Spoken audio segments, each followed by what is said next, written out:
Germany की technology का हमारा अपना मध्य प्रदेश में पुराना संबंध भी है। जर्मनी की आबादी 8.25 करोड़ है, लेकिन आज ये 5वीं अर्थव्यवस्था है दुनिया के सामने। यही अपने आप में प्रमाण है कि हमारे लिए इनसे सीखने के लिए बहुत है। अतीत के हमारे संबंध बहुत अच्छे हैं। हम जब अपनी वैश्विक स्तर की एक बड़ी कॉन्क्लेव करने वाले हैं, उसमें इनको हमने आमंत्रित भी किया है। यशस्वी प्रधानमंत्री के कुशल नेतृत्व में जिस प्रकार से देश आगे बढ़ रहा है, उसकी मिसाल है।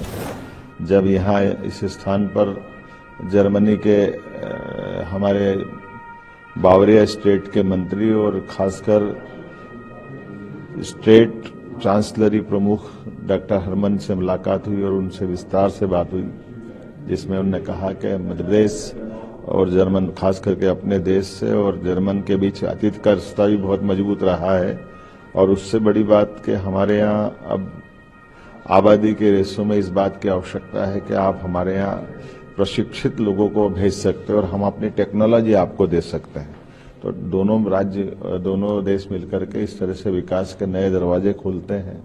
खासकर जर्मनी की टेक्नोलॉजी का हमारा अपना मध्य प्रदेश में पुराना संबंध भी है, लेकिन ये दुनिया भर में अलग ढंग से जानी जाती है। नवीन तकनीक के बलबूते पर द्वितीय विश्व युद्ध के बाद जर्मनी जिस ढंग से एक आर्थिक समृद्धशाली ताकत बनकर निकला है, ये दुनिया के सामने बड़ा आदर्श उदाहरण भी है। और मुझे इस बात की प्रसन्नता है कि जो कहते हैं वो करके दिखाते हैं।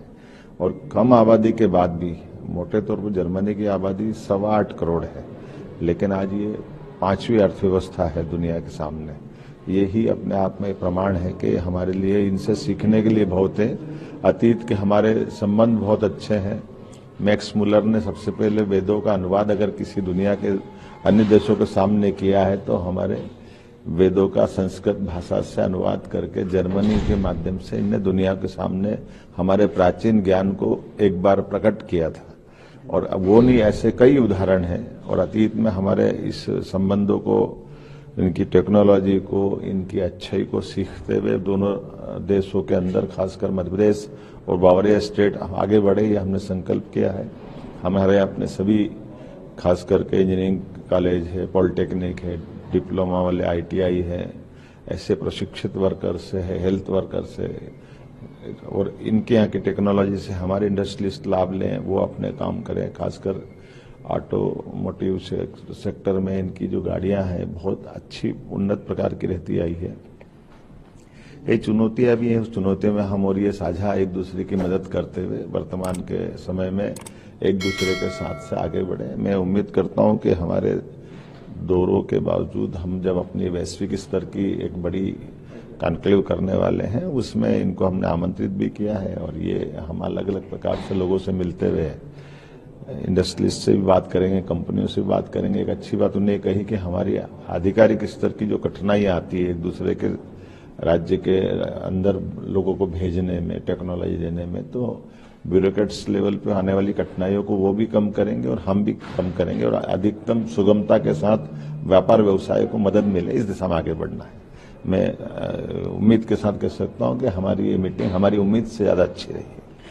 पुनः एक बार फिर मैं जर्मन की इस यात्रा के इस पड़ाव पे अपनी सरकार के अधिकारियों के साथ एक गौरव का और आनंद का अवसर लेता हूं। मुझे इस बात की भी प्रसन्नता है कि हमारे दूतावास के शत्रुघ्न सिंह जी सिन्हा, जो इस पूरे व्यवस्था में मीडिएटर की भूमिका निभा रहे हैं, ऐसे ही कुशल दूतावास के अधिकारियों से हमारी इस प्रकार की टूर सफल होते हैं।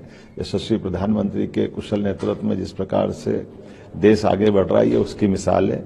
मैं माननीय प्रधानमंत्री नरेंद्र मोदी जी को भी धन्यवाद देता हूं, जिनने हमको इन सारी व्यवस्थाओं के लिए इस स्थिति में पहुंचाया कि हम अपनी बात को अच्छे से कर भी रहे हैं और अच्छे से अपने राज्य के युवाओं को, बेरोजगारों के लिए, किसान, महिला, सभी प्रकार के लोगों के लिए बड़ी संभावना का द्वार खोल रहे हैं।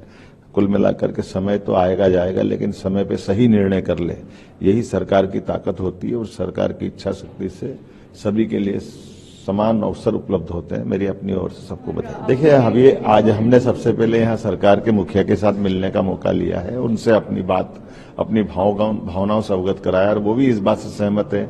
उनकी अपनी चुनौतियां, उनकी आबादी बहुत थोड़ी सी है, आबादी में जो है उनकी भी वृद्धावस्था हो रही है, कई टेक्नोलॉजी में उनको वर्कर्स की जरूरत है, हमारे यहाँ रोजगार की जरूरत है, दोनों एक दूसरे पर निर्भर हैं। तो जो भाषा की बाधा है उससे हमने कहा जर्मनी भाषा सिखाएंगे, अंग्रेजी इनको आती है उनसे भी काम चल जाता है। हमने